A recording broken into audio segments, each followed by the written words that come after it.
Thank you very much. Good morning. Thank you. Thank you so much. Please have a seat. Thank you. Some people suggest that the United States would just break ties with Israel. All our problems in the Middle East would go away. This is a tired argument that buys into the propaganda of the enemies of peace. And America utterly rejects it. That while the turmoil of the Middle East presents enormous challenge and complexity, walking away is not an option.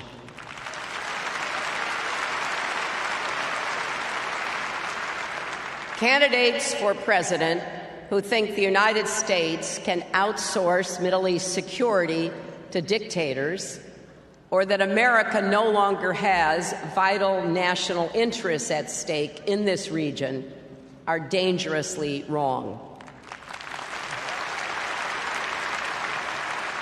Taking our alliance to the next level depends on electing a president with a deep personal commitment to Israel's future. I speak to you today as a lifelong supporter and true friend of Israel. Their theme, 70, Sababa and Technology, demonstrating how Israel stays safe with the help of advanced technology. And technology is a key theme because Israel is at the forefront of some of the biggest technological innovations that we know. It's true. Israel is really Sababa when it comes to technology. We know that Israel has the highest ratio of per capita startups. And we know that Israel also invested some very, very cool... oh, there we are. It's us again. Yes. Look at us. So as we were saying, Israel and technology, Israel, we know, is standing in line with some of the biggest brand names today. If it's Wix, if it's WeWork, if it's Waze, which all of us are using, otherwise we wouldn't find the way to get anywhere. AOL Instant Messenger, do you remember that? I do remember that. It's the first instant messenger. Look, I mean, Israel definitely, for such a small country the size of New Jersey, has really made a mark. And now we want to introduce the third member of our on-air team. Little known fact about this man, he was Grand Marshal of the parade at age 3. My friend and Fox 5 colleague, Baruch Shemtov. Baruch, what's going on? So good to see both of you. I've got to say, you both look very Sababa up there in your blue and white.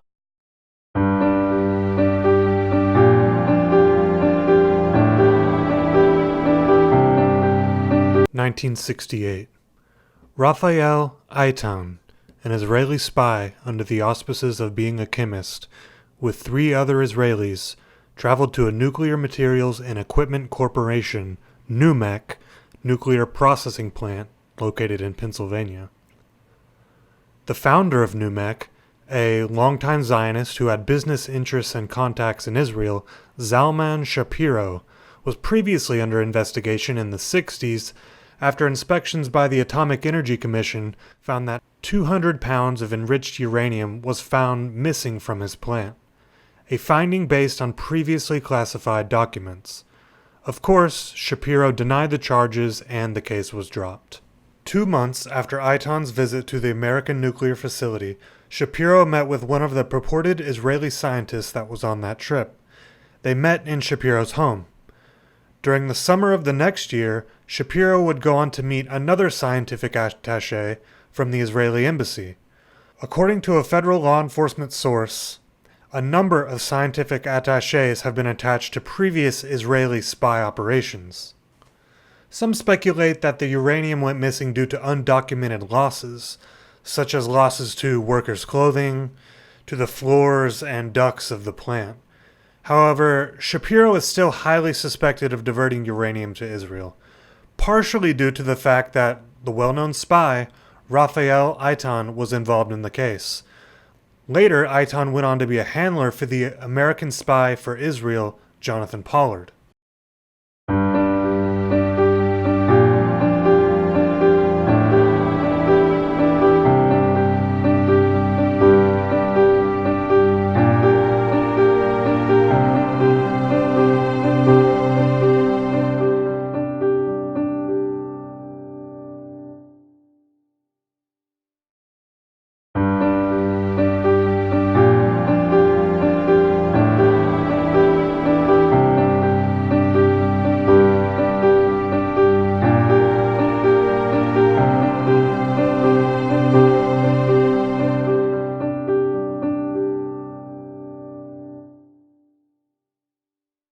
Grant is next here in Washington, D.C. Good morning. Hi. Two-part question. John Glenn and Senator Stuart Symington, his counterpart, passed a couple of amendments to restrict U.S. foreign aid to countries that were found to be proliferating and not signatories to the Nuclear Non-Proliferation Treaty. So my first question is, do you think those provisions of the Arms Export Control Act should be enforced? My second question is, Carl Duckett and John Haddon of the Central Intelligence Agency were unequivocal that the Israelis diverted enough weapons-grade uranium from the NUMEC plant in Pennsylvania to build 10 weapons. And so my question to you is, do you think that uranium, that highly enriched uranium, should be returned to the United States as an effort to show that the U.S. actually is serious about this issue and not just taking concern where it concerns states like North Korea, but ignoring the Israeli nuclear weapons program? And Grant, you certainly know a lot about this. Why? I wrote the book NUMEC, Divert, about this issue, and it's a result of hundreds of documents about the Central Intelligence Agency and FBI's investigation and inability to do anything about this particular diversion. And listening to us on C-SPAN Radio, Grant, thanks for the call. Do you want to touch on his issues? Well, I haven't really tracked the Arms Export Control Act amendment, and nor was I familiar with the Israeli diversion he alludes to. If it's true, it sounds like a serious concern, and there is a little bit of a double standard about how we treat certain countries in the world versus others. Around the same time as the Apollo affair, secret government documents stated that they believe Israel to have nuclear weapon technology as early as 1968. However, it was kept secret by order of Lyndon B. Johnson. It should be noted here that Lyndon B. Johnson allowed and kept secret the attack on the USS Liberty by Israeli forces in 1967. The Israeli false flag attack left 34 American sailors dead and many more wounded in an effort to drag the U.S. into war with Egypt. In 1974, another CIA document disclosed that they had believed Israel had produced nuclear weapons, partially due to the fact that they had acquired large amounts of uranium by clandestine means. To this day, Israel denies having a nuclear arsenal, a claim that very few believe.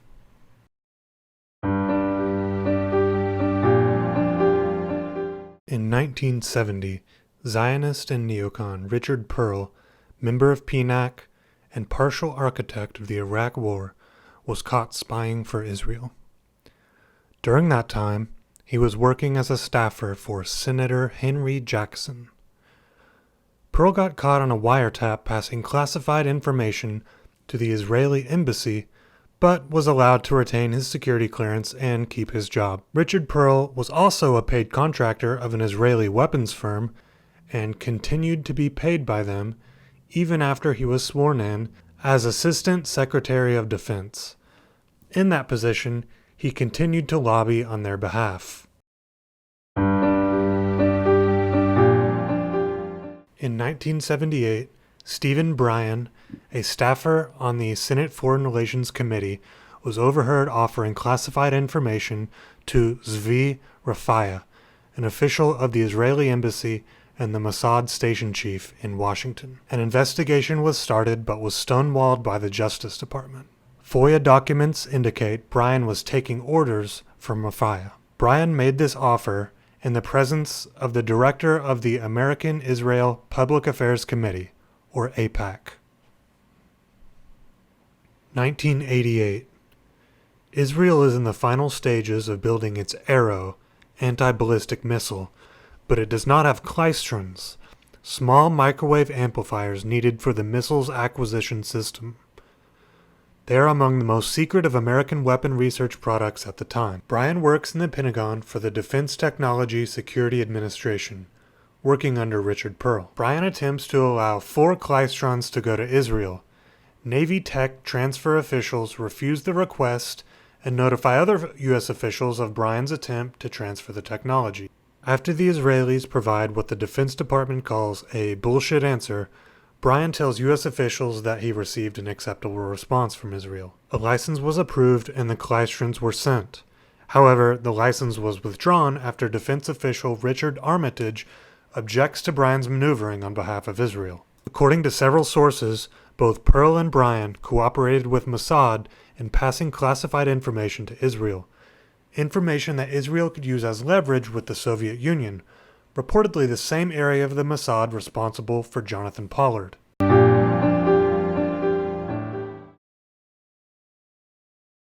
Jonathan Pollard worked for U.S. Naval Intelligence and in 1984 began passing classified information to his friend Aviam Sela, a colonel in the Israeli Air Force. This is surveillance video of Jonathan Pollard in 1985, when as a U.S. intelligence analyst, he stole numerous top-secret documents that he passed to Israel. Ronald Olive was an FBI agent who helped capture Jonathan Pollard. When an individual decides to cross that line and betray their country, it is so hard, it's almost impossible to stop them. Born in 1954 to a Jewish family, Mr. Pollard long admired Israel. This guy wanted to be a spy from the beginning. He would play spy games. He would say that the Israeli Mossad was paying my salary. They're grooming me to work for the United States government. All fantasies of his spy imagination. In 1984, his dreams became reality when, as an intelligence researcher, he had access to top-secret documents. He was caught 18 months later and soon became the only person in U.S. history to receive a life sentence for spying for an ally. Pollard revealed to Israel aspects of the U.S. intelligence gathering process, its sources and methods. He sold numerous closely guarded state secrets, including the National Security Agency's 10-volume manual on how the U.S. gathers its signal intelligence, and disclosed the names of thousands of people who had cooperated with U.S. intelligence agencies. From his position of trust within the U.S. Navy, Pollard delivered over 1,000 classified documents to Israel, for which he was well paid. Included in those documents were the names of over 150 U.S. agents in the Mideast who were eventually turned into agents for Israel. One of the little-known aspects of the Pollard case is that information was passed along by the Israelis to the Soviets. Pollard stole classified documents relating to U.S. nuclear deterrent programs for the USSR and gave them to Israel. Israel then traded those secrets in order to have Jews immigrate from the Soviet Union. Trillions of U.S. taxpayer money was spent on the U.S.'s nuclear deterrent program during the Cold War, and Pollard managed to undermine it in his 18-month period. Notable U.S. defense and intelligence officials have stated that Pollard's spying has had far more extensive effects than have been publicly acknowledged. After the capture of Pollard, it took 13 years for Israel to admit he was spying on their behalf. And even then, they lobbied heavily for his release and gave him Israeli citizenship in 1995. In Israel, the issue has remained alive. In 1995, the Israeli government even granted Texas-born Mr. Pollard citizenship while he remained in an American prison. I think then Pollard should have been released years ago already. He's not a murderer and he's not a killer. He was a spy. The case also has a resonance in Washington's intelligence community. The scandal created a lingering suspicion that Jews could hold dual loyalties and should not be trusted in sensitive posts. It's about a disastrous story of literally the spy who never should have been. In 1995, a confidential memo was circulated to U.S. military contractors, stating that the Israeli government was, quote, aggressively trying to steal U.S. military and intelligence secrets.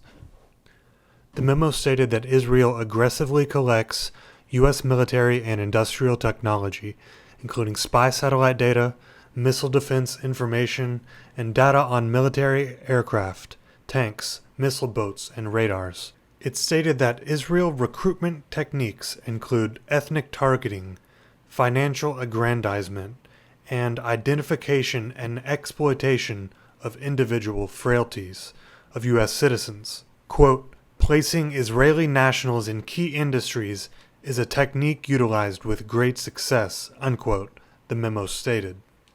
It alleged that Israeli agents stole proprietary information from an Illinois optics firm in 1986 and test equipment for a radar system in the mid-1980s. The memo also repeated previously publicized charges that Israel may have provided China with sensitive fighter jet technology obtained from the United States. Naturally, the ADL vigorously protested the memo's release and stated that it borders on anti-Semitism. 1997. A story broke regarding a phone call that was intercepted between a Mossad agent in the U.S.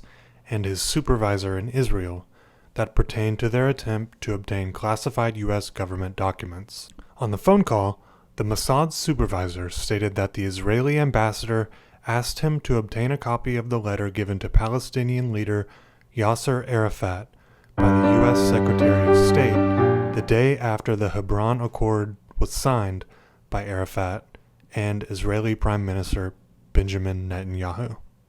The NSA intercepted this phone call wherein the Mossad agent stated, quote, "The ambassador wants me to go to Mega to get a copy of this letter," unquote.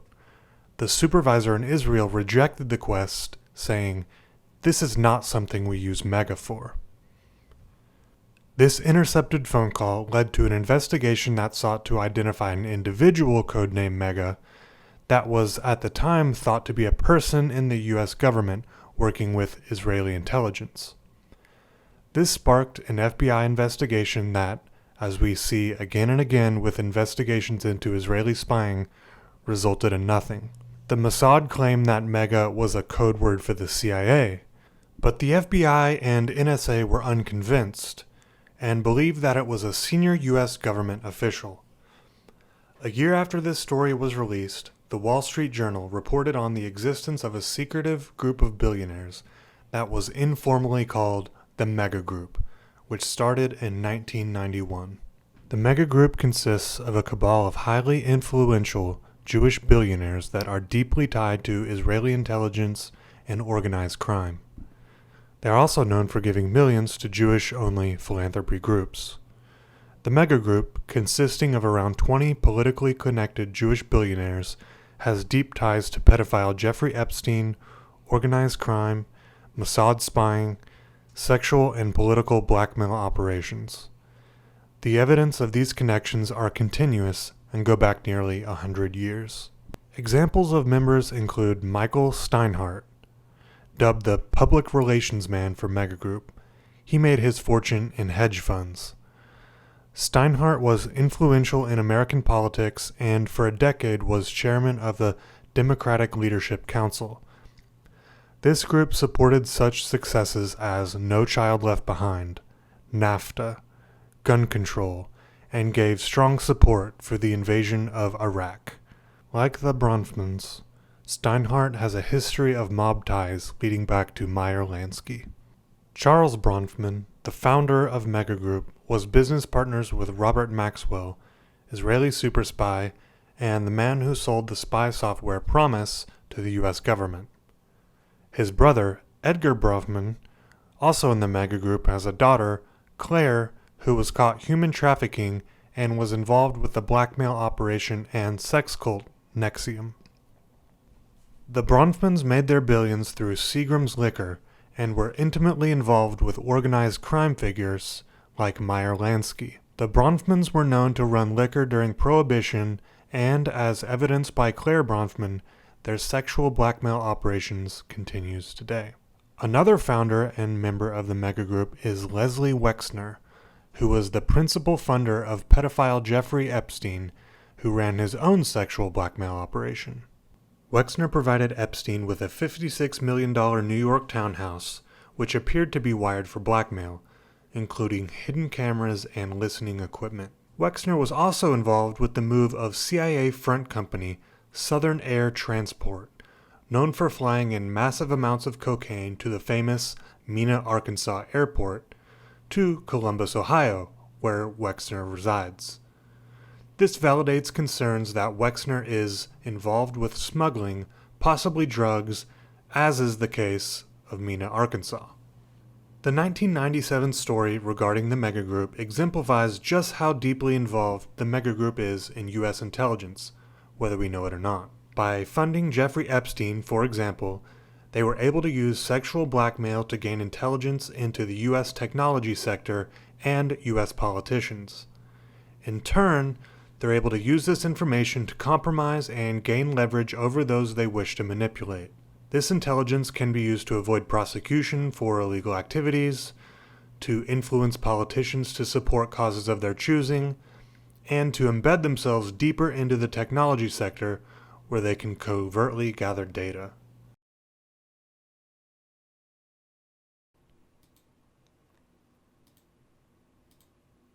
October of 1998. Israel and the Palestinian Authority negotiate the Wye River Memorandum along the Wye River in Maryland. Among those in attendance are Bill Clinton and Benjamin Netanyahu, Israeli Prime Minister. Netanyahu pulls Bill aside to press for the release of Israeli spy Jonathan Pollard. As leverage, Netanyahu revealed that Israel had tapes of sexual conversations between Bill Clinton and Monica Lewinsky before their affair was made public.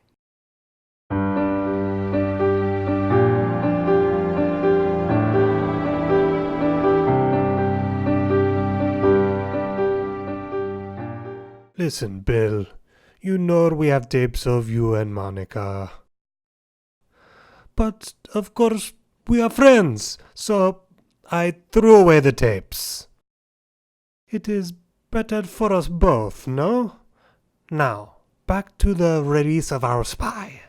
Unfortunately for Netanyahu, the director of the CIA, George Tenet, threatened to resign if Pollard was released. Israel had wiretapped 4 telephone lines inside the White House and could listen in real time to conversations. Documents indicate that Israel obtained some 30 hours of conversation between Lewinsky and Clinton.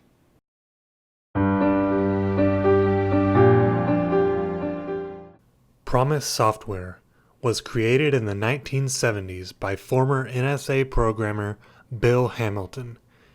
He became president of Inslaw Corporation. His creation, PROMIS, was stolen and modified to include a trapdoor that would allow those that knew of it to access the program in other computers. PROMIS Software is a revolutionary computer program developed in the 1970s by a former NSA programmer and engineer, Bill Hamilton. In terms of computer programs, it represents the universal translator of Star Trek. PROMIS stands for Prosecutors Management Information System, is able to read and integrate any number of different computer programs or databases simultaneously, regardless of language or operating system. According to Bill Hamilton, the inventor, Edwin Meese, Reagan's Attorney General, along with Dr. Earl Bryan and others, stole the amazing software, modified it, installing a trapdoor into that would allow those who knew of it to access the program in other computers, and then sold the software overseas to foreign intelligence agencies. Bill Hamilton knew his software had been stolen when requests for tech support came in from people he hadn't sold it to. The Israeli Mossad, under Rafi Eitan, again modified the software and sold it throughout the Middle East, using British publishing magnate Robert Maxwell as a cutout. Well, Maxwell was without a doubt Citizen Kane writ large. He envisaged he would one day be greater than Rupert Murdoch. He saw himself as the natural successor to Hearst, William Randolph Hearst. He imagined he would conquer the world, and what he did, he began in the most modest way possible, barefoot, in a little village in the depths of the Balkans. He rose, having created for himself already a legend, all fantasy, about his wartime experiences, until he really became a war hero. It's sort of art imitating fact, in fact. And he became quite a good war hero in World War II. And then, because he spoke all these many languages, he spoke 8 languages fluently, he saw an opening for himself after World War II, which was in publishing. And very shrewdly, he acquired all the rights to a large number of German periodicals, which were scientific periodicals, which were really very advanced. And he republished these in England and in America and elsewhere. And he founded his fortune. It became Pergamon Press, which became perhaps one of the biggest scientific publishing houses in Britain. He then rose and he became a member of the British Parliament. He became an incredible salesman, and that became very important later. He could sell anybody anything, and of course, finally, he got his hands on the Daily Mirror, which was the flagship of the tabloid world in Britain. And you would have thought you'd been satisfied with that, but no, he had made in his heart of hearts a commitment that Israel for him was to be a spiritual home, even though he had a British passport, even though he'd served in the British Army and so on. And so when he was approached by Mossad, because, you see, at that time we had the Cold War at full blast, and Maxwell was the only person who could walk into the Kremlin, could walk into anywhere in Eastern Europe through his languages, through his connections, through his publishing, everything else. And he became a natural target for Mossad to wish to recruit. And what they did, they offered him, would he work for them, not as a spy like we think of James Bond, but as just about the best door opener they would ever hope to have. And he said, no problem, he would do that. And so Robert Maxwell set about opening every possible door and learning every secret he could by doing so. He could walk into Downing Street, the home of Britain's Prime Minister. He became a close friend of Ronald Reagan. He could walk into the Oval Office, and where others would have to wait their turn to go and see the president, he could just browse in. Absolutely unbelievable. And he knew everybody. And if you look at his library of photographs, and it is a library, literally there's walls of photographs of him, with every famous figure in the world. So this man knew everybody. Now, with this man's multi-billion-dollar empire, was part of his empire financed by the Rothschild banking empire? No, he wanted them to. Yes, it was. Yes. Short answer, yes. He had, pretty well every major bank in the world, particularly in America and Britain, Rothschilds included, of course. They all poured money into him. They were throwing money at him. Suddenly this character, Robert Maxwell, deceased, we should add for our viewers, becomes fascinating. And a lot of people are trying to figure out who this fella is. George, I think there's no one better than you to explain that to us. Who's Robert Maxwell?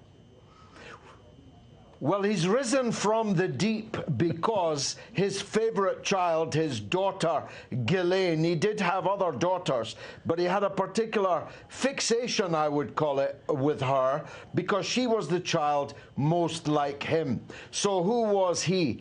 He was, in the 1980s, an incredibly powerful media baron. He owned 6 national newspapers. He was a rival to Rupert Murdoch, nowadays much better known, and he was the greatest thief of the 20th century. He stole £500 million in 1980s prices from his own employees' pension funds, and he did many other things too. And I come into his life because I was, first of all, throughout the 1980s, a big critic of his business operation, which I knew was up to no good.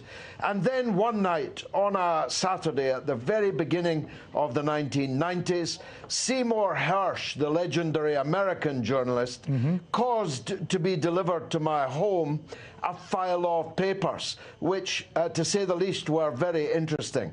They were papers from a book that Hersh had written, but which Maxwell, unknown to any of us, had secretly, legally suppressed. He took a pre-publication injunction against anyone printing it, publishing it, distributing it, or selling it, or even writing about it, except I was a member of Parliament with the ancient right to speak freely in Parliament without fear of being sued or injuncted in any way.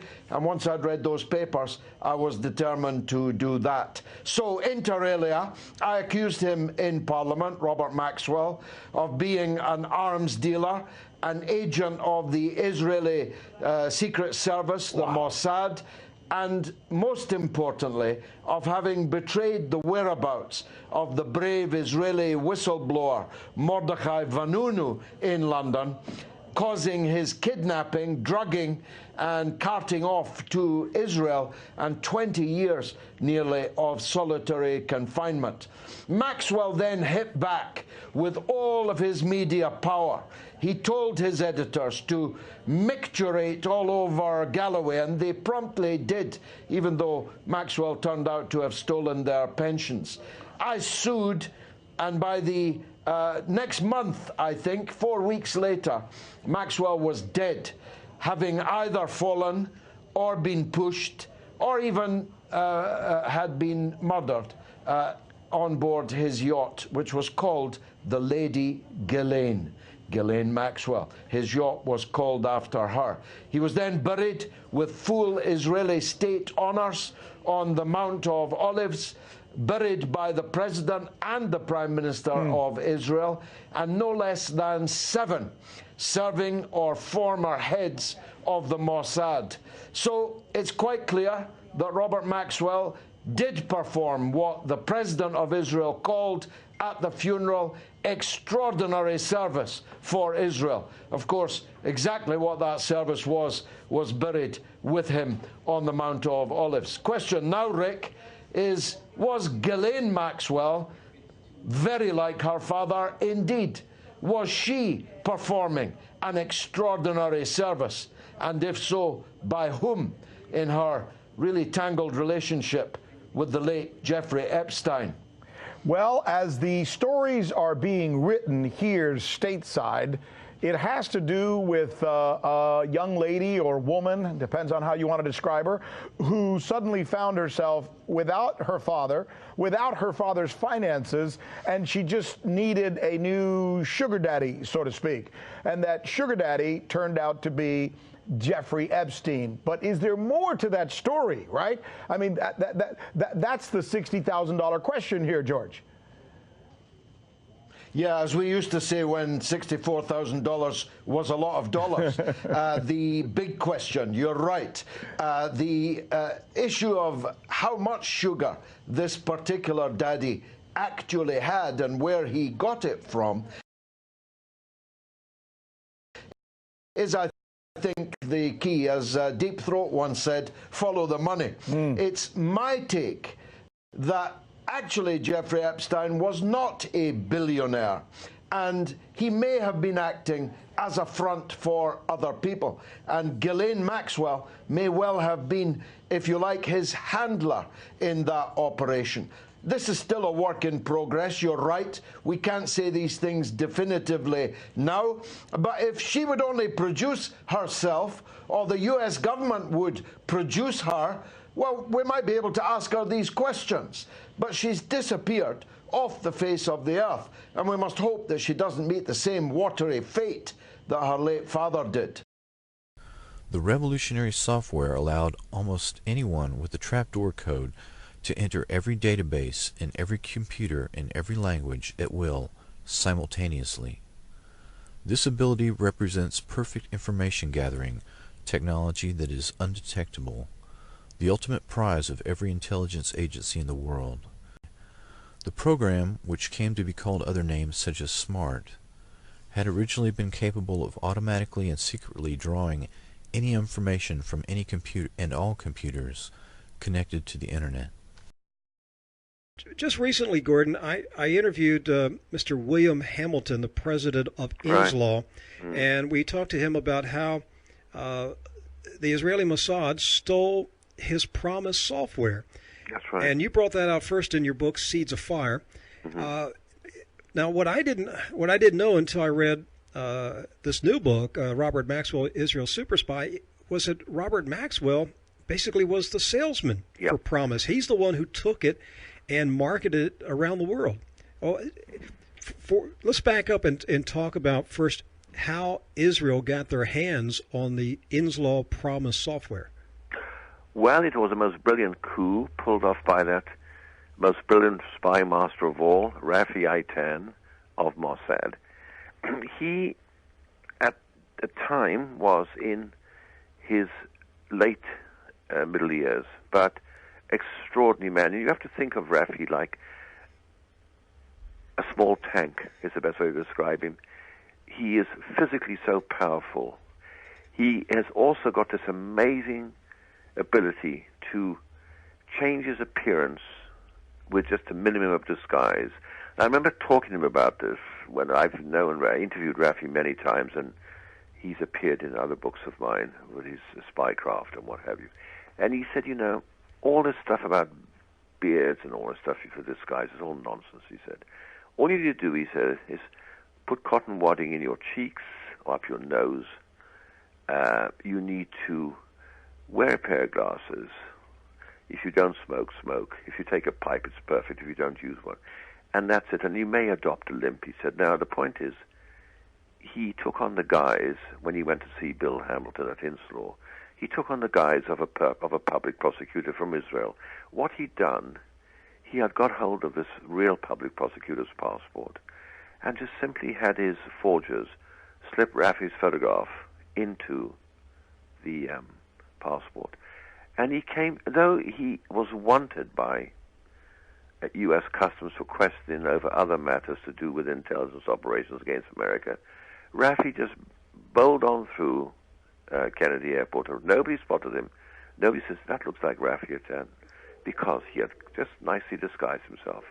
And he turned up at Inslaw, and he went in, and he asked to see how this might work, because at the time Inslaw was selling it, of course, as a piece of software to use by public prosecutors to track down criminals. And Rafi said there are plenty of these criminals, as you know, in Israel, unfortunately, laughing. He has this funny little laugh, which is not really a laugh. It's like a chilling breeze that goes past you as it comes out of his mouth. And Bill Hamilton and Nancy Burke Hamilton and his small staff were totally taken in by Rafi. And he sat down, he had his tea with them and all that stuff. And only when he left, as Bill told me, did he realize something strange about this guy, but he didn't know what. Well, Rafi went back, and with a brilliant ploy, he went back to see his contact at the Justice Department, because he had facilitated justice to get him into America by simply saying he was coming from the public prosecutor's office in Israel and would like to see the software he'd heard about. So he goes back, and he goes into the office of a man called Brewster, who is in charge of liaison with Inslaw, which is Hamilton's company. And Rafi says, so Bruce said, how did it go? And Rafi says, wonderful, very interesting. He said, oh my God, he said, I forgot something. And Bruce said politely, what did you forget? He said, I forgot to ask Mr. Hamilton for a copy of his software. Now, Rafi knew instinctively if he'd asked Bill for that copy, he would never have got it, of course, because Bill wasn't going to part with that priceless software of his. Brewster said, no problem, Mr. The name he'd given as a public prosecutor, no problem. And he gave him a copy. And Rafi said to me, sometimes you don't have to work very hard to pull something off. And that's how he got it. And he goes back to Israel. Now, a Justice Department official just literally handed to one of the top Mossad agents, handed the promised software. Absolutely. And this, of course, has become a matter of huge grief for Mr. and Mrs. Hamilton and Inslaw, and as you know, they are still battling through the courts to get justice for themselves without any success so far. But Rafi goes back to Israel, and he recognizes, well, I just can't lift this as it is. I need to do something more than that. And he sits down with that other rogue of the story, who is Ari Ben-Menashe, who'd worked for him. And Ari Ben-Menashe had been a very senior intelligence officer who had fallen foul of the Israeli intelligence establishment and was now outside the loop, so to speak. Well, they sat down, and Rafi sat there and said, what do we need, what do we need? He said, I know what we need. We'll deconstruct this, take it apart, rebuild it, but nobody can ever accuse us of stealing it because it'll look different. So his people took time to do that. They did it, but they then said, we need something else, Rafi said. We need to know what people are doing with this. And he said, I know what we need, a trapdoor. Now, this trapdoor would not be a trapdoor like we think of a trapdoor falling through. It would be a piece of something inserted in the software which to this day, people don't know. They've tried to find it. It's amazing. What it does, it's a little device which goes into this piece of software, and if you take the thing apart, the device just goes gone. And the Israelis said, we can do it, but we shouldn't build the trapdoor here because it may be traced by the CIA, who are good at this, or the British intelligence, who are equally good, traced back to us, and then we have a problem. We need to be absolutely undetectable. So Ari Ben-Menashe said, I know a place. And he came to California, and he talked to this guy he'd known some years ago who ran a little company in California, and he persuaded him to build the trapdoor. He gave him $5,000 in cash for it. And the guy said, I know it's no question time, but is this for Mossad? And Ari said to him, as he told me, you're right, it's no question time, and laughed and walked away. On July 1st, 1981, Fred Alvarez, his girlfriend Patty Castro, and friend Ralph Boger were shot to death here on Bob Hope Drive in Rancho Mirage. There was a house here that has since been bulldozed. Nobody was ever arrested for the shooting. Family friends say Cabazon Band of Mission Indians Vice Chairman Fred Alvarez was going to blow the whistle on this. Documents from the early 1980s showing a business partnership between defense contractor Wackenhut Services and Cabazon manager John Philip Nichols to form Cabazon Arms. One of their alleged projects was the Promise computer program. Database and pattern recognition software was a new source of information and power in the early 1980s. It starts when the program's designers, Inslaw Corporation, accused the U.S. Justice Department of stealing the software for their own foreign policy purposes. This programmer testified he altered the program to create what's called a back door to allow government spying.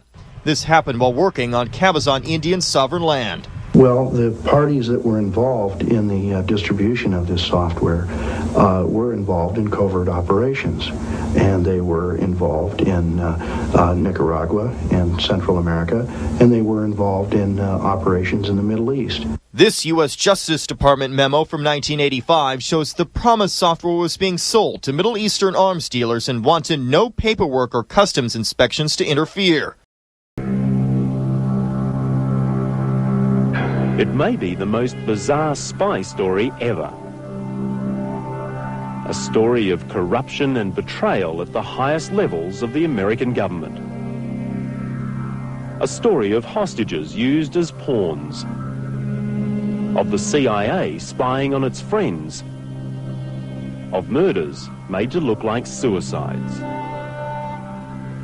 I think it's about time to get the whole story out. His name is Ari Ben-Menashe.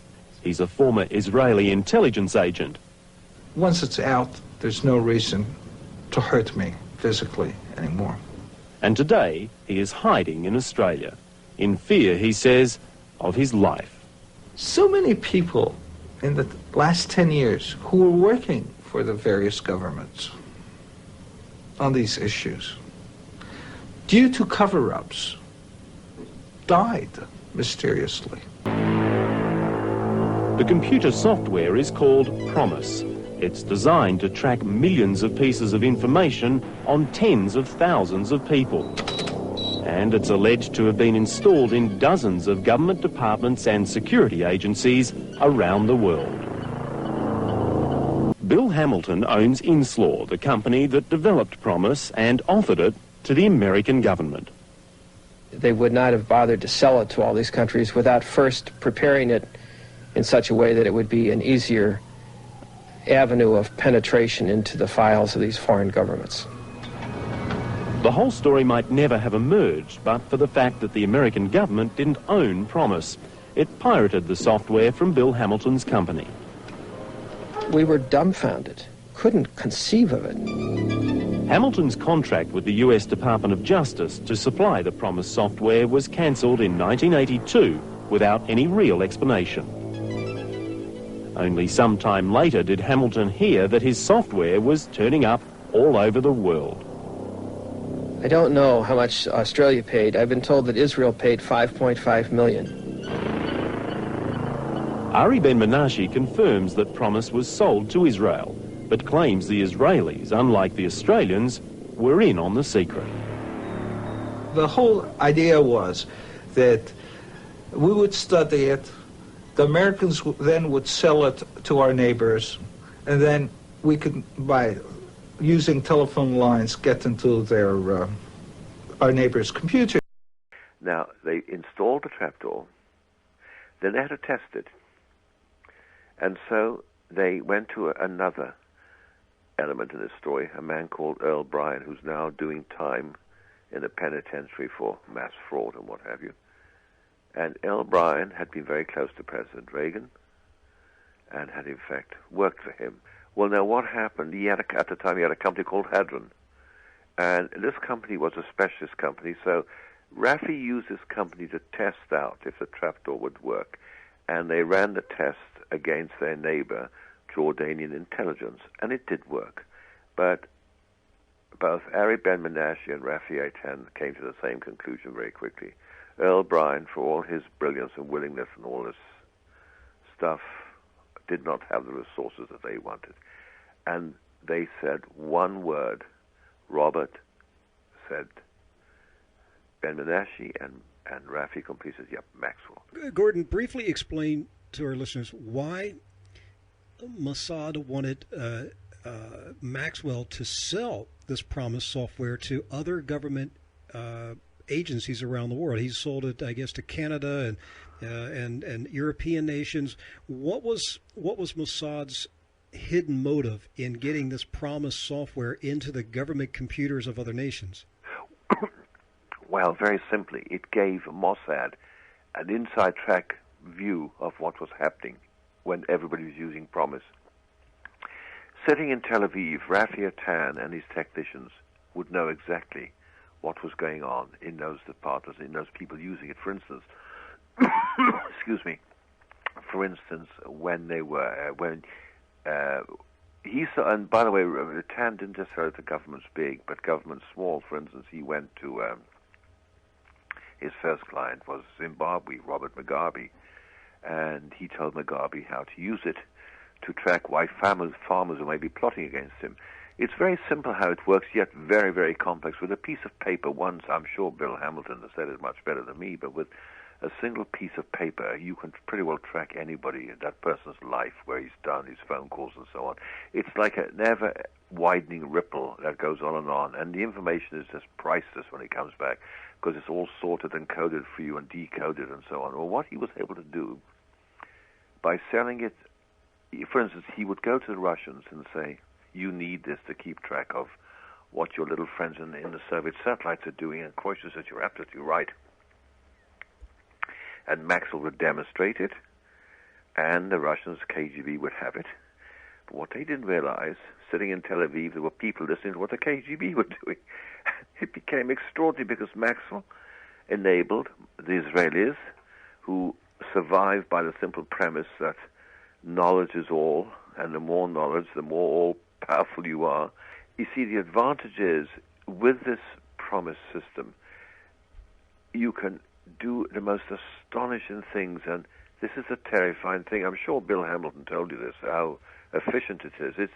It is reckoned to be, within the intelligence world, perhaps the most priceless piece of software ever created, and it's still so valuable today. But Bin Laden has a copy now. Now, Hansen sold it to the BMD, which is German external intelligence. They only became suspicious something wrong was with it only after 9/11, when they realized that something was happening to their intelligence intercepts.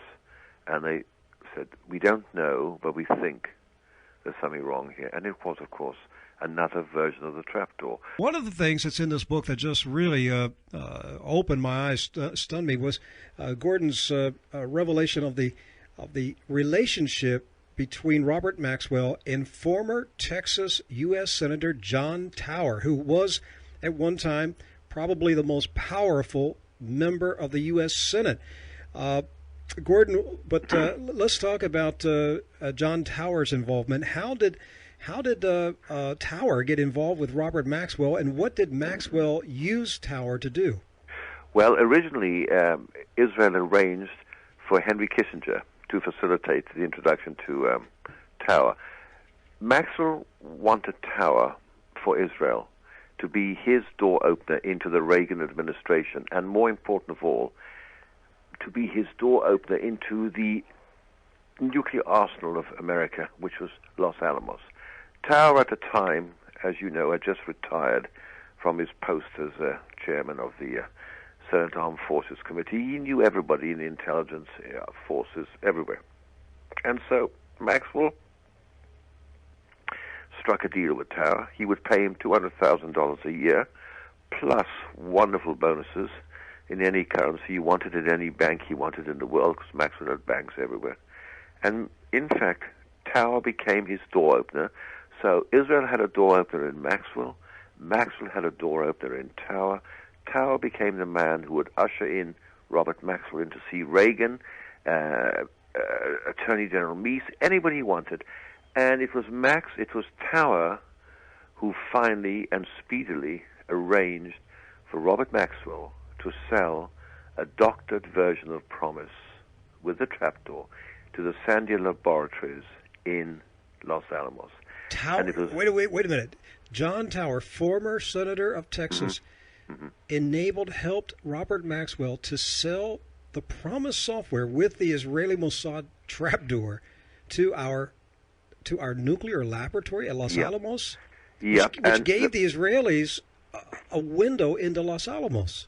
Correct, and we substantiate every word of that by the FBI documents we have obtained with the help of Bill Hamilton, and we've obtained elsewhere, which show exactly how the FBI had tried to track this, and we detail how the then director of the FBI found his moves blocked, almost certainly from the White House, almost certainly with people at the level of Bill Casey of the CIA, Weinberger, and people like that. A lot of people suddenly decided it was not a good idea to have this investigation into how Maxwell had got into Los Alamos, and that's very frightening. Ari Ben Menashe is Israel's top spy, who in reports was linked to Iran-Contra scandal and the October surprise that led to Ronald Reagan's election in 1980. Promise software is described in his book, Prophets of War. The inventor of Promise software hired Army CID investigator Bill McCoy to investigate the theft, but the famed investigator, who had broken many of the Army's biggest cases, was found dead of a heart attack. Within 48 hours of his death, McCoy's body was cremated, and 2 days later all of his files, furniture, and personal belongings had been removed from his home. His home was then painted and sanitized. The Promise saga leads to more than a dozen deaths, many of which share the same pattern. Within 48 hours of death, the body is cremated, residences are sanitized, and all records disappear. Even unsolved mysteries got on the case when the last journalist to investigate this spy scandal was found dead in his hotel room. Danny Casollero's wrists were slashed in 1991. It was ruled a suicide, but his reporter notes disappeared, and the book on the conspiracy he was to title Indio was never finished. Congressional hearings were held in 1992. It describes the committee's investigation into serious allegations that high-level Department of Justice officials were involved in a criminal conspiracy to force Inslaw, a small computer company, out of business. The hearings ended inconclusively. In the early afternoon of Saturday, August 10th, 1991, freelance journalist Danny Casellaro was found dead in a hotel room, lying nude in the bathtub in a pool of bloody water, his wrists full of deep slashes. A paper note, scrawled in his handwriting, was found on the breakfast table next to the bed. It read in part, "Please forgive me for the worst possible thing I could have done." The county coroner ruled it a suicide, and without performing an autopsy or informing the family, released the body to a local mortician to be embalmed that very night. Had the family been contacted, they might have spoken to his brother Anthony, a physician, who had received a warning from Danny the previous week. "I have been getting some very threatening phone calls. If anything happens to me, don't believe it was an accident." What was Danny doing in a Sheridan Inn in Martinsburg, West Virginia, 2 hours away from his home? And was his death a suicide, or the result of his investigation into a deep and nefarious conspiracy? In the weeks leading up to his death, Danny had told family and friends that he was about to expose a cabal of conspirators he called the Octopus, which was responsible for several government scandals of the past decade, including the infamous Inslaw affair. His investigation would potentially implicate several government officials and link seemingly unrelated scandals. In a book proposal to Little Brown, he described the octopus as a web of thugs and thieves who roamed the earth with their weapons and their murders, trading dope and dirty money for the secrets of the temple. You have a case of forensic artistry, shall we say, where you have professionally trained people that set up a crime scene, and they make it phenomenally difficult for investigators to backtrack, make a murder look like a suicide. His body was embalmed by Monday morning by the time we found out. That is against the law in West Virginia.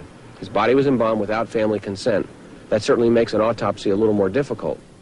Tony Casolaro says his brother Danny, pictured here at a nephew's birthday, just wasn't the suicidal type. He was describing for me a few weeks before he died what he was doing and some of the people involved. And he said a lot of accidents had happened to people who were working on the things that he had been working on. He said, if an accident happens to me, don't believe it.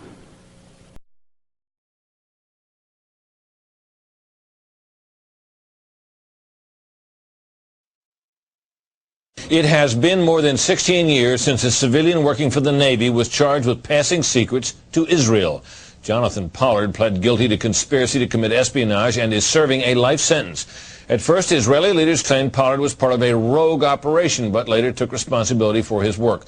Now, Fox News has learned some U.S. investigators believe that there are Israelis again very much engaged in spying in and on the U.S., who may have known things they didn't tell us before September 11th. Fox News correspondent Carl Cameron has details in the first of a 4-part series. Since September 11th, more than 60 Israelis have been arrested or detained, either under the new Patriot anti-terrorism law or for immigration violations. A handful of active Israeli military were among those detained, according to investigators, who say some of the detainees also failed polygraph questions when asked about alleged surveillance activities against and in the United States. There is no indication that the Israelis were involved in the 9/11 attacks, but investigators suspect that the Israelis may have gathered intelligence about the attacks in advance and not shared it. A highly placed investigator said there are, quote, tie-ins, but when asked for details, he flatly refused to describe them, saying, quote, evidence linking these Israelis to 9/11 is classified. I cannot tell you about evidence that has been gathered. It's classified information.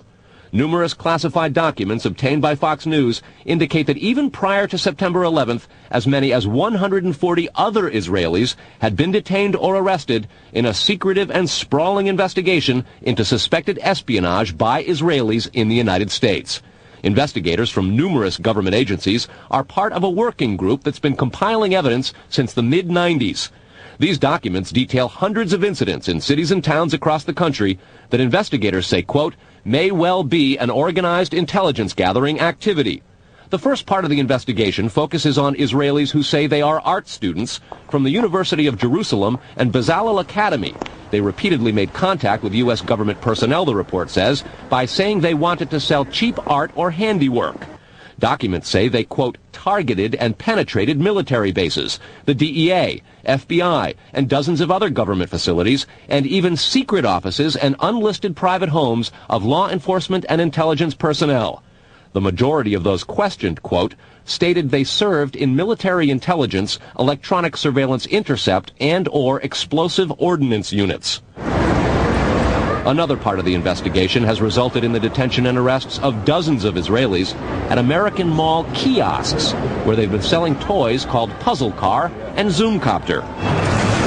Investigators suspect a front. Shortly after the New York Times and Washington Post reported the Israeli detentions last month, the carts began vanishing. Zoomcopter's webpage says, "We are aware of the situation caused by thousands of mall carts being closed at the last minute. This in no way reflects the quality of the toy or its saleability. The problem lies in the operator's business policies." Why would Israelis spy in and on the U.S.? A General Accounting Office investigation referred to Israel as Country A and said, quote, "According to a U.S. intelligence agency, the government of Country A conducts the most aggressive espionage operation against the U.S. of any U.S. ally." A defense intelligence report said Israel has a voracious appetite for information and, quote, "The Israelis are motivated by strong survival instincts which dictate every facet of their political and economic policies. It aggressively collects military and industrial technology, and the U.S. is a high priority target." The document concludes, quote, "Israel possesses the resources and technical capability to achieve its collection objectives." Carl, what about this question of advanced knowledge of what was going to happen on 9/11? How clear are investigators that some Israeli agents may have known something? Well, it's very explosive information, obviously, and there's a great deal of evidence that they say they have collected. None of it necessarily conclusive. It's more when they put it all together.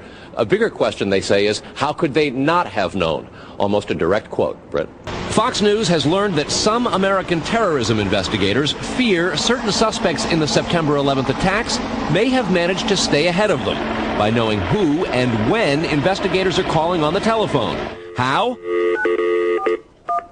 By obtaining and analyzing data that's generated every time someone in the U.S. makes a phone call. One sitting in stay, please.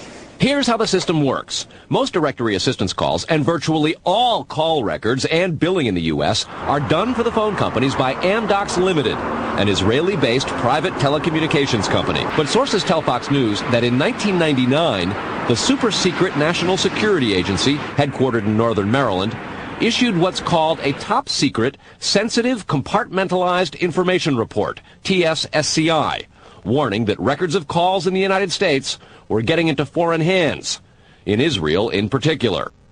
Israeli-based company called Amdocs that generates the computerized records and billing data for nearly every phone call made in America. As Carl Cameron reported, U.S. investigators digging into the 9/11 terrorist attacks fear that suspects may have been tipped off to what they were doing by information leaking out of Amdocs. In tonight's report, we learned that the concern about phone security extends to another company founded in Israel that provides the technology that the U.S. government uses for electronic eavesdropping. Here is Carl Cameron's third report. The company is Comverse Infosys, a subsidiary of an Israeli-run private telecommunications firm with offices throughout the U.S. It provides wiretapping equipment for law enforcement. Here's how wiretapping works in the U.S. Every time you make a call, it passes through the nation's elaborate network of switchers and routers run by the phone companies. Custom computers and software made by companies like Comverse are tied into that network to intercept, record, and store the wiretapped calls, and at the same time transmit them to investigators. The manufacturers have continuing access to the computers so they can service them and keep them free of glitches. But the complaint about this system is that the wiretap computer programs made by Comverse have in effect a back door through which wiretaps themselves can be intercepted by unauthorized parties. Adding to the suspicions is the fact that in Israel, Comverse works closely with the Israeli government and under special programs gets reimbursed for up to 50% of its research and development costs by the Israeli Ministry of Industry and Trade. But investigators within the DEA, INS, and FBI have all told Fox News that to pursue or even suggest Israeli spying through Comverse is considered career suicide. And sources say that while various FBI inquiries into Comverse have been conducted over the years, they've been halted before the actual equipment has ever been thoroughly tested for leaks. It is the FBI's office in Quantico, Virginia that has jurisdiction over awarding contracts and buying intercept equipment. And for years they've thrown much of the business to Comverse.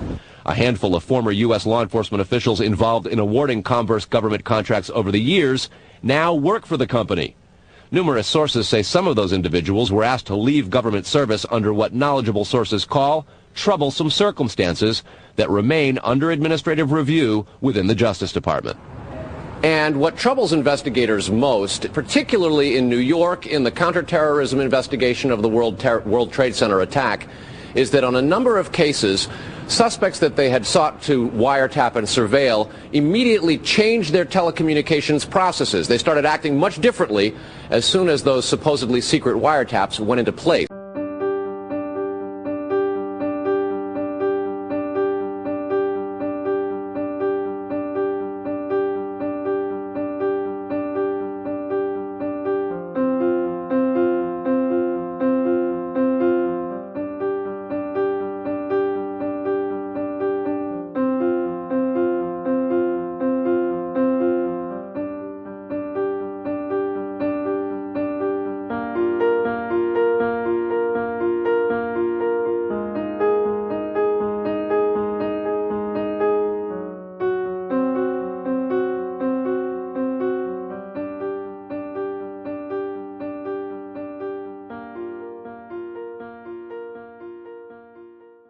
Federal officials this year have arrested or detained nearly 200 Israeli citizens suspected of belonging to a, quote, organized intelligence gathering operation. The Bush administration has deported most of those arrested after September 11th, although some are in custody under the new anti-terrorism law. Los Angeles, 1997. A major local, state, and federal drug investigation sours. The suspects? Israeli organized crime, with operations in New York, Miami, Las Vegas, Canada, Israel, and Egypt. The allegations? Cocaine and ecstasy trafficking and sophisticated white-collar credit card and computer fraud. The problem? According to classified law enforcement documents obtained by Fox News, the bad guys had the cops' beepers, cell phones, even home phones under surveillance. Some who did get caught admitted to having hundreds of numbers and using them to avoid arrest. Quote, this compromised law enforcement communications between LAPD detectives and other assigned law enforcement officers working various aspects of the case. The organization discovered communications between Organized Crime Intelligence Division detectives, the FBI, and the Secret Service. Shock spread from the DEA to the FBI in Washington and then the CIA. An investigation of the problem, according to law enforcement documents, concluded, quote, the organization has apparent extensive access to database systems to identify pertinent personal and biographical information. When investigators tried to find out where the information might have come from, they looked at Amdocs, a publicly traded firm based in Israel.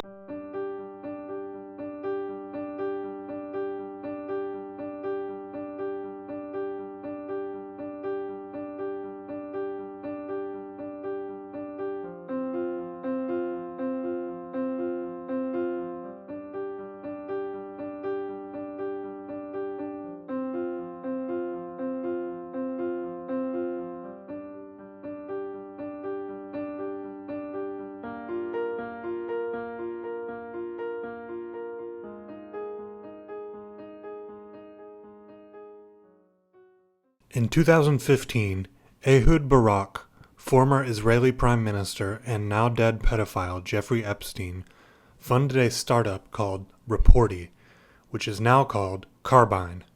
Carbine sells software to 911 call centers and provides a smartphone app which can access the caller's location and camera to provide information to 911 dispatchers. It is currently being used in the U.S., and its use will probably increase in the days ahead.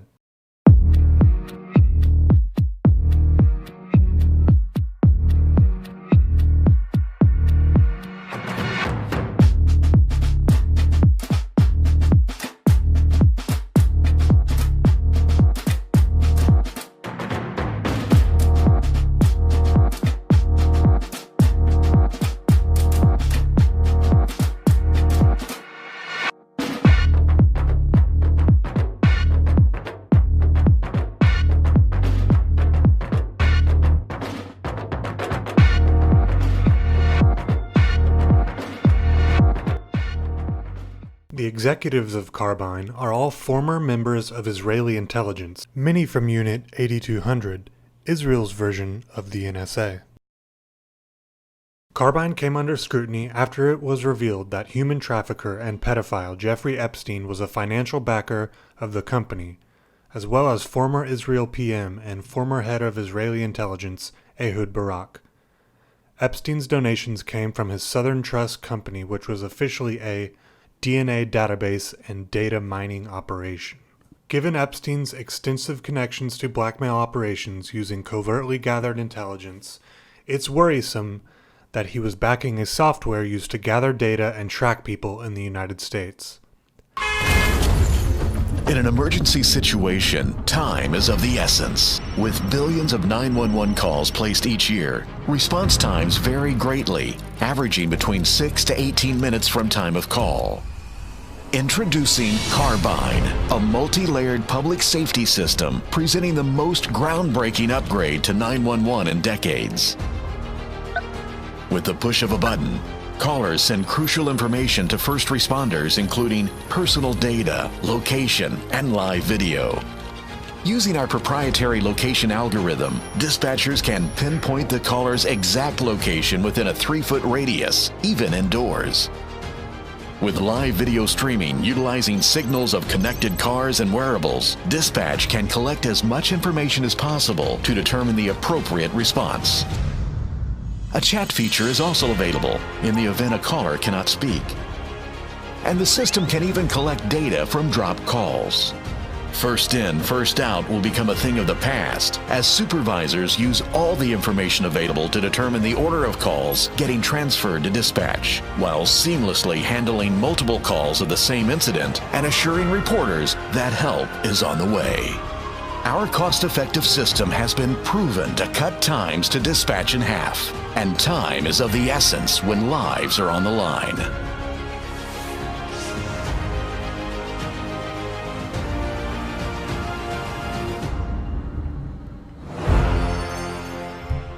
Okay, there you go.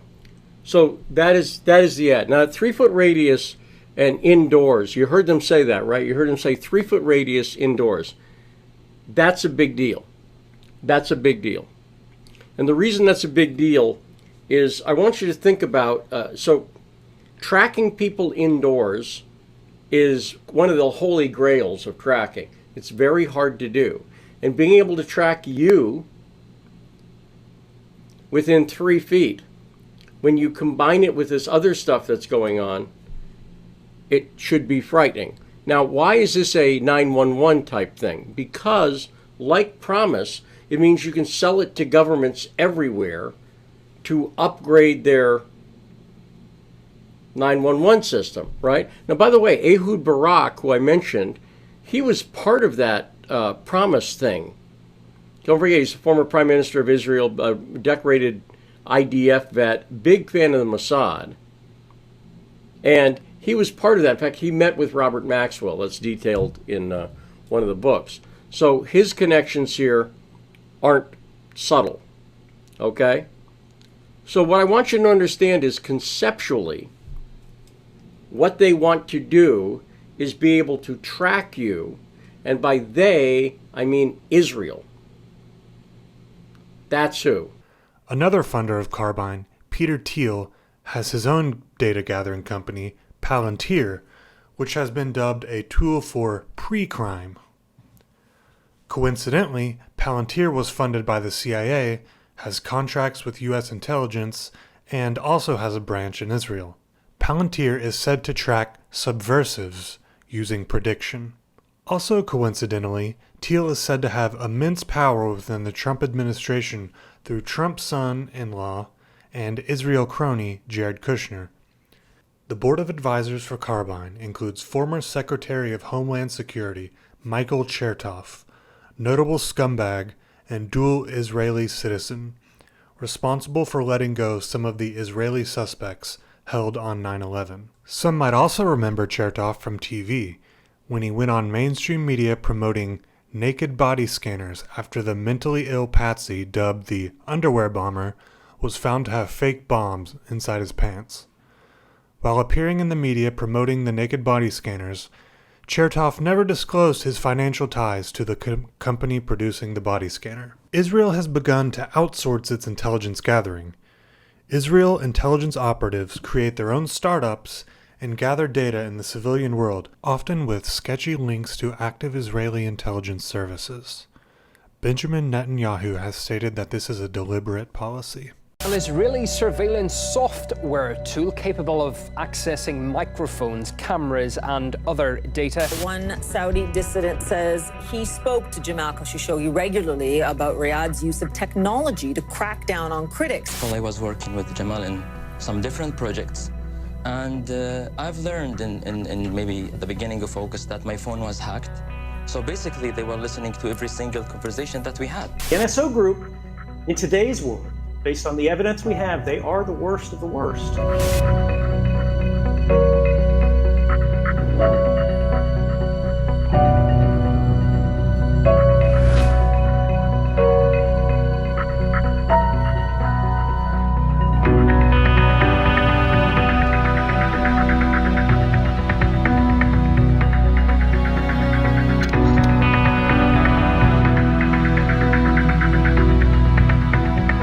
They send you a time-sensitive text message, and it's got a link in it. It's something that you have that human impulse. You see it, you go, oh goodness, I need to check that. Everything in the entire history of your phone, you can immediately copy. Everything that happens on your phone from that day forward, every place you go, everyone you call, everything you read, every photo you take, every audio note that's been on that, or actually because they can turn the microphone on remotely. They can turn the camera on remotely even when you haven't already taken a picture.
click of a button, you can bring down nations to their knees. Israel now has their own venture capital fund designed to fund Israeli tech startups.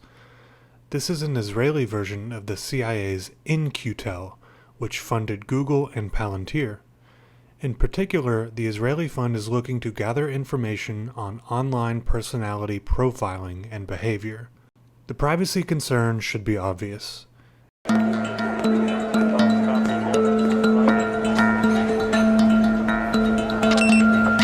Get ready, he's on his way.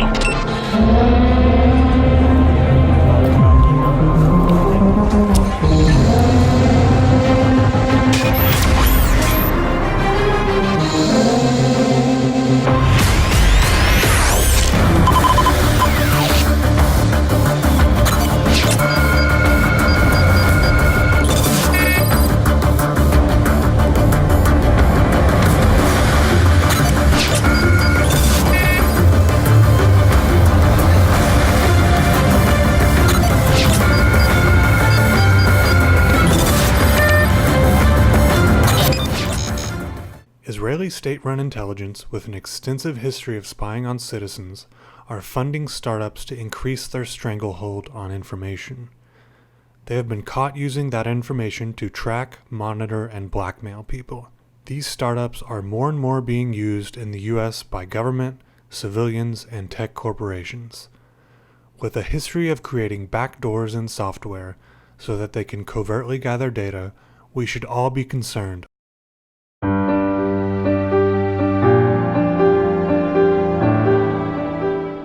This has been an incredible experience, and thank you to everyone from Israel and from around the world for joining us today. You say incredible, I say sababa.